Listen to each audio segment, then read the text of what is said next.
We don't talk about these things. This is how the world works. But something in you resisted. Something in you couldn't fake it, couldn't play along, couldn't put on the mask quite as easily as everyone else seemed to. At parties, you stood there awkward, unable to make small talk that felt empty.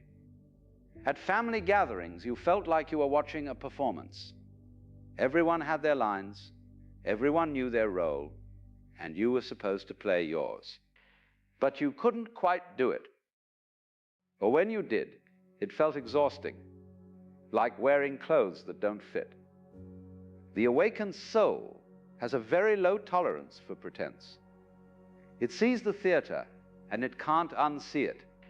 This doesn't make you better than others. It doesn't make you more moral. It just means you're operating at a different frequency. You're picking up on the reality beneath the surface, and once you see it, you can't go back to pretending you don't. This is the emperor's new clothes. Everyone agreeing to see something that isn't there, because agreement is easier than truth. But you were the child who couldn't agree.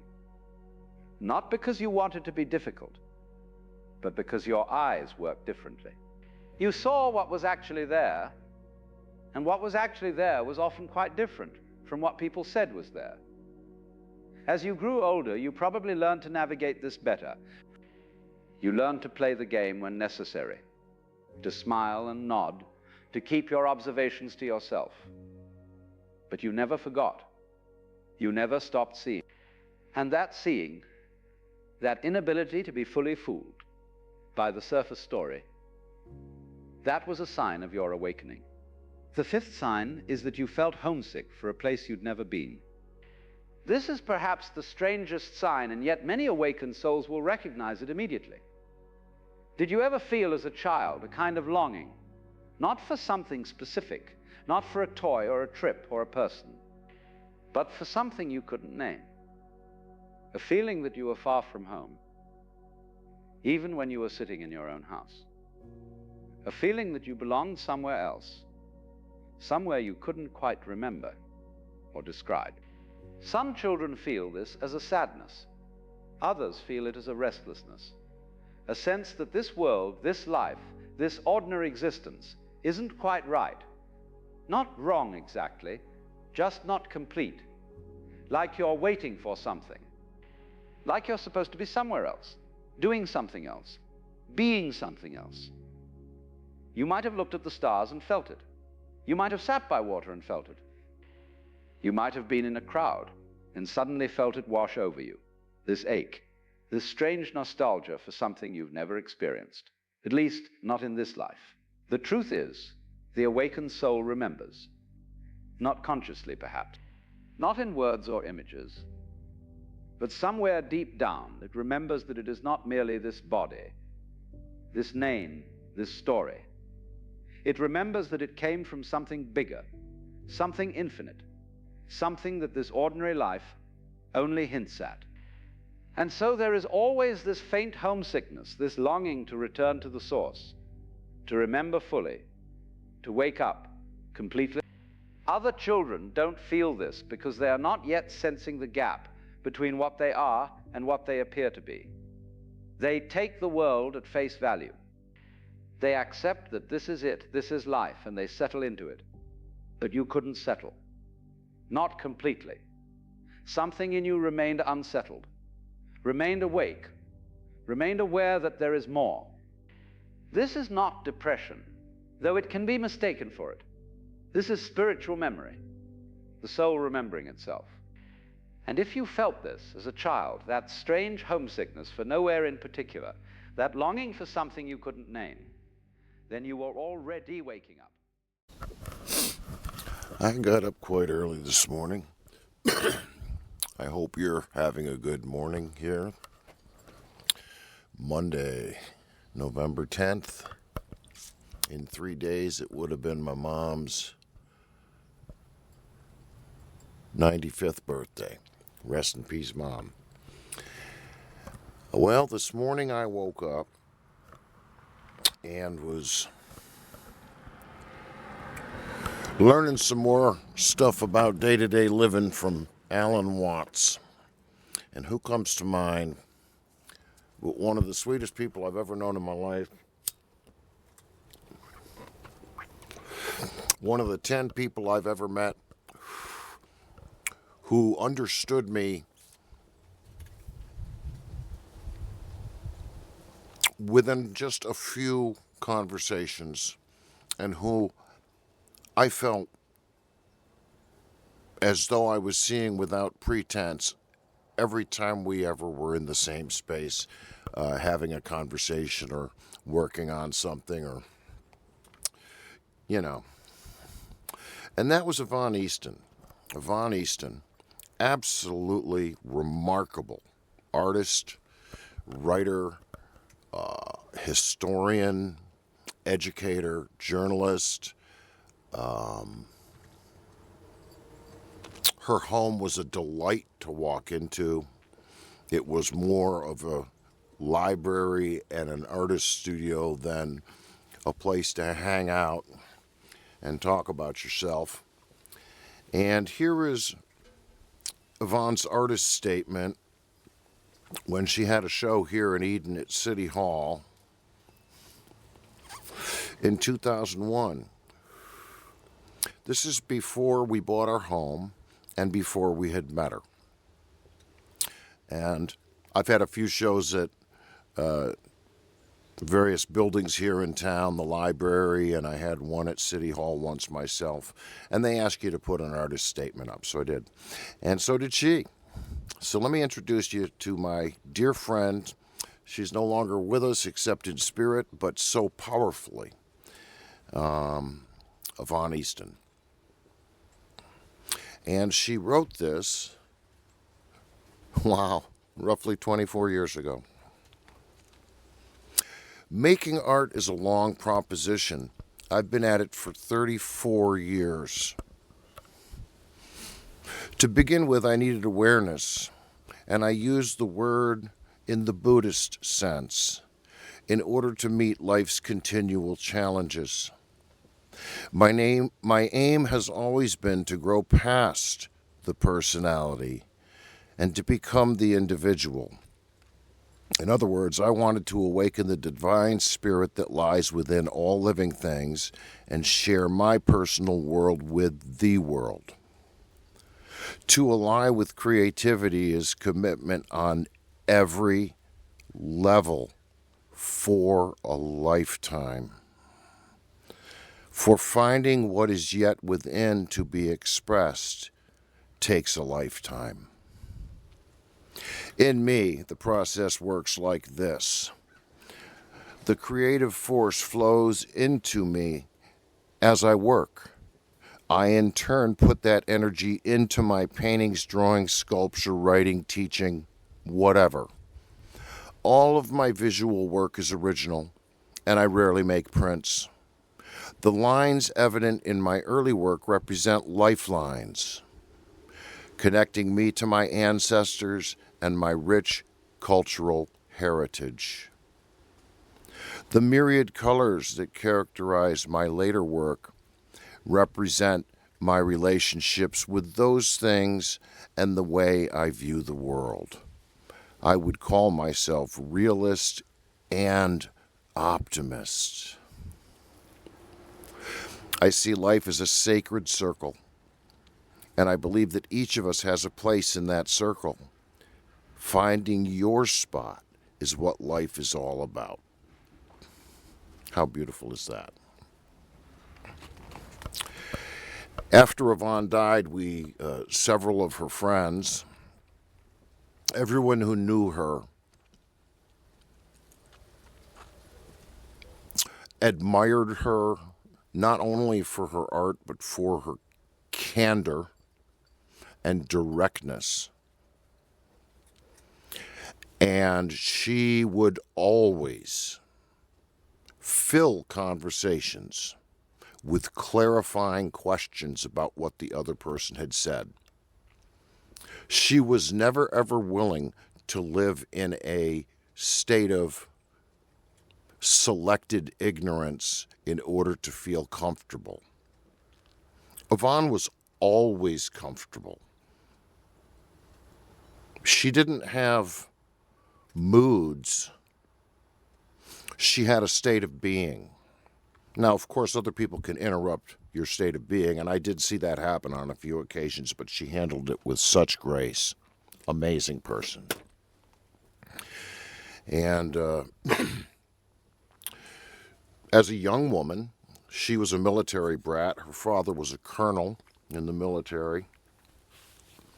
She had siblings by different mothers. Her dad had been a player, real stern dude.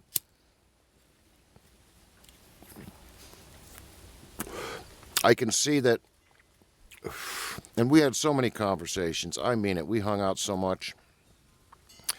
And this picture here, I have that swing in my front yard. We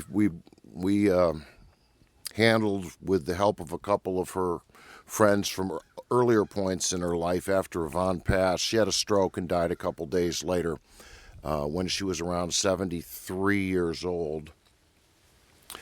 And that was about 15 years ago. And she left a house full of things that had to be dealt with. She had no will. She left a handwritten description of how she would like her belongings distributed if she were to die and when. If meaning suddenly. And that's exactly what happened. One morning she called Tina on the telephone. Her voice was wrong. Tina said, "I'm coming over to your house." And she got in the car and drove over and found that Yvonne had had a stroke. And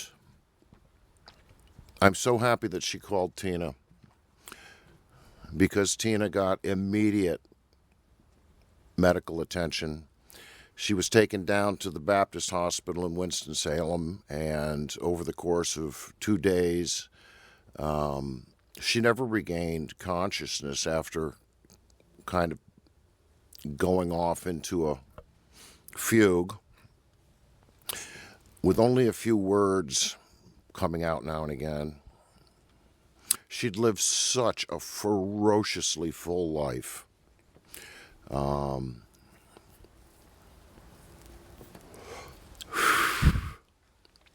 When she saw a stumbling block, she kicked it into the next county. Such a wonderful, kind, sweet person. Our daughter Emily loved her, adored her. Our kids thought she was great. Here's her Native American prayer. By the way, I have her artist statement and this picture and this Native American prayer, as you can see, clipped to something, and that something is the music stand that I use when I go out and play gigs. I've had it there for 15 years. If I'd brought my music stand to the Durant's gig, it would have been on stage then. I expected there to be music stands where I was going, though. She had a very complex spirituality, and it was in becoming dear friends with Yvonne, and I do have to give credit to Ann Latham for making that introduction years ago between Tina and Yvonne. That was a super wonderful thing, for just a lovely synchronicity.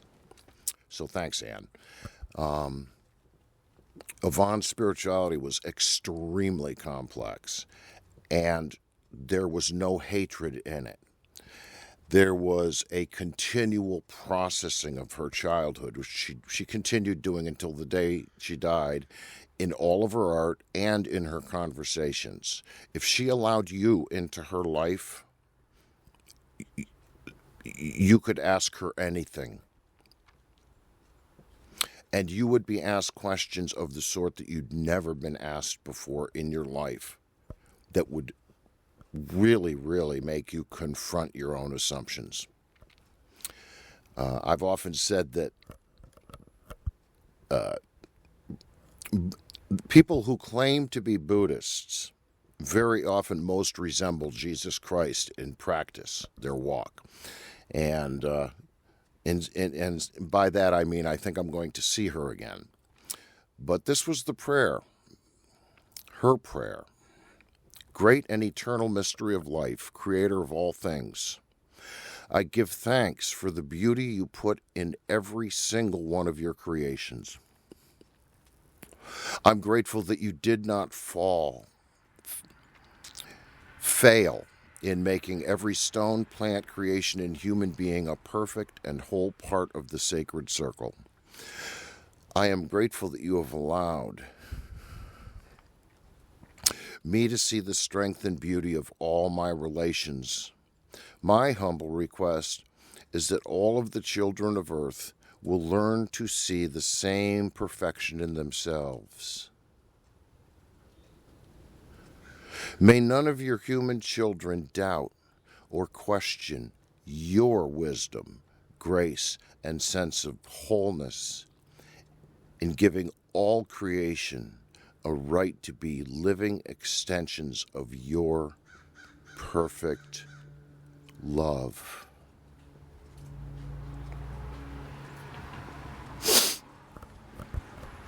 One time when she and I were sitting in her kitchen, she was talking about a painting she was working on.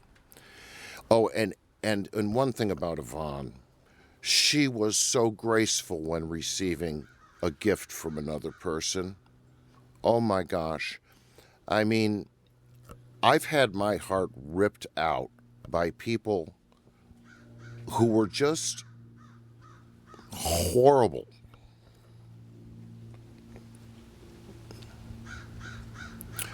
And as a woman in a previous video of mine was saying, people that are generous don't do it transactionally. Okay? They just give things away. They are not bound by materiality. And Yvonne was like that. We have many of her paintings and works.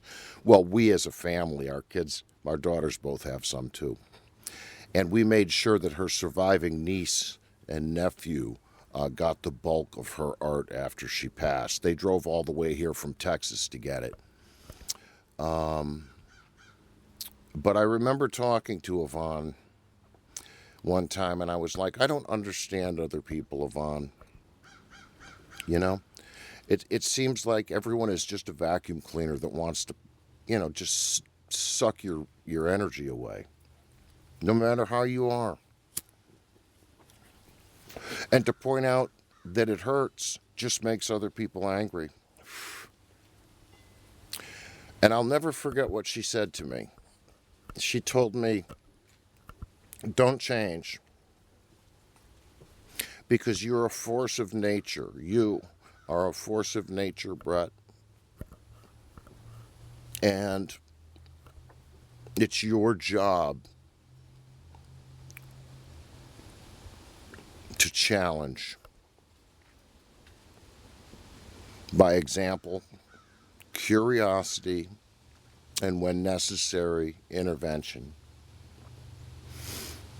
Don't feel bad about it. It's heavy to be that way, but it's cool. And she lifted a cloud off of me that very seldom comes back,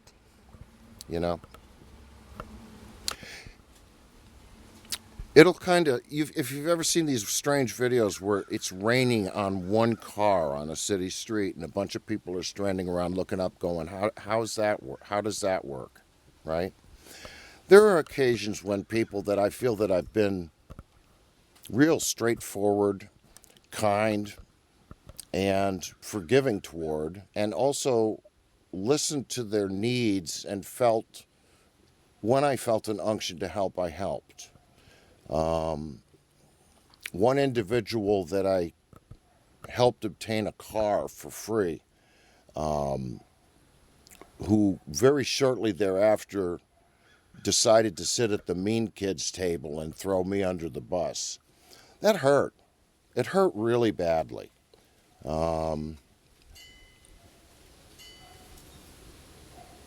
That someone halfway across the country who happens to live near a family member of mine whose car quit on them,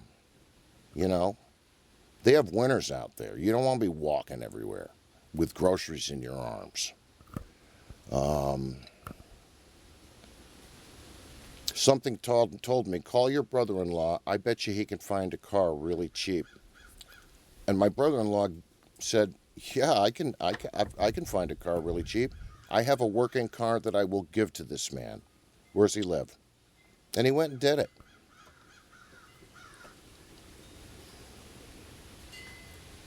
I still feel good that I was able to help an individual have transportation.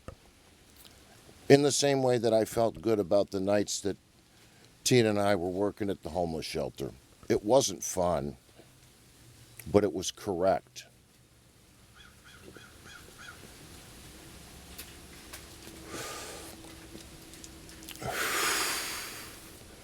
My humble request, implores Yvonne, is that all of the children of Earth will learn to see the same perfection in themselves. Not a self-created perfection. Something that was knit together before anyone even had an ego to fondle every day, if that's how you roll. So, Yvonne, I'm going to keep on being a force of nature. It's how I can honor you. You were a force of nature. As a young woman, you were a model. I've seen the pictures in Ebony magazine from the, early 1950s. Beautiful woman. A lot of beautiful women will just decide, I've found my business model, and they'll whore themselves. Or use that Jezebel bullshit to get stuff from other people for free, make people jump through hoops. I've worked with women like that. You weren't one of them. No, because you lived a life of the mind and the spirit. You worked for Jet magazine. You were a journalist for Time Life books. You published the most acclaimed book that was ever published about important American artists that were female and black. I Dream a World. No one knows about your book. Nobody knows about your work. Very few people knew you and are still alive.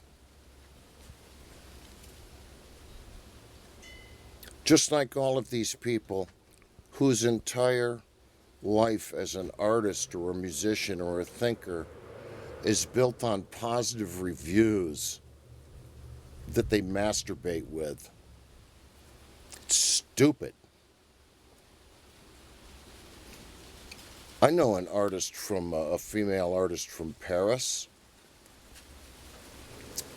and I knew you, Yvonne. You lived there producing work, learning various languages, creating community,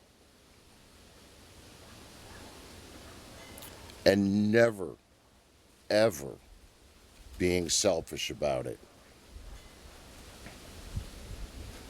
And then you came back and worked in New York City for a while, in journalism, still painting, still researching what freed slaves did when they realized slavery wasn't over yet. And they merged with the Seminole people down in Florida who welcomed them and created a new culture.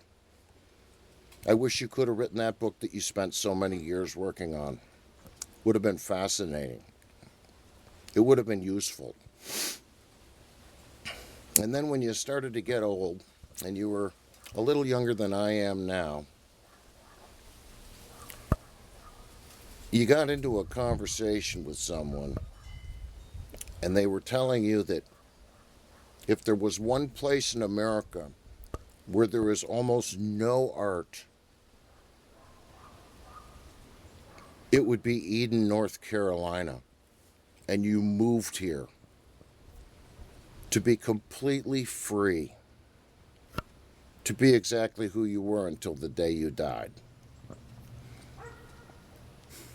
Your home was awesome. It was a gallery. It always smelled like food and tea.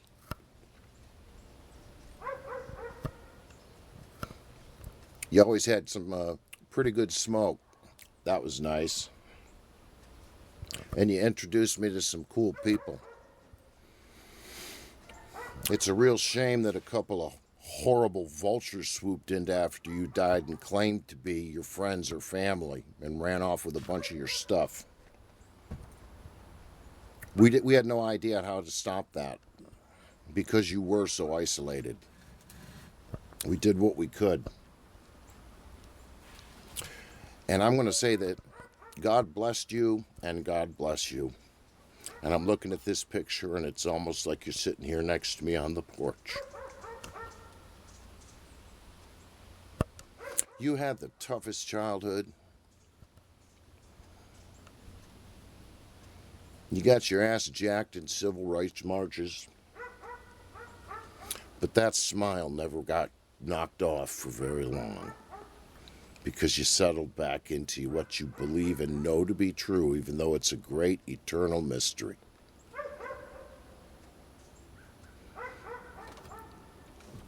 May all of us be 10% of the saint that you were and are.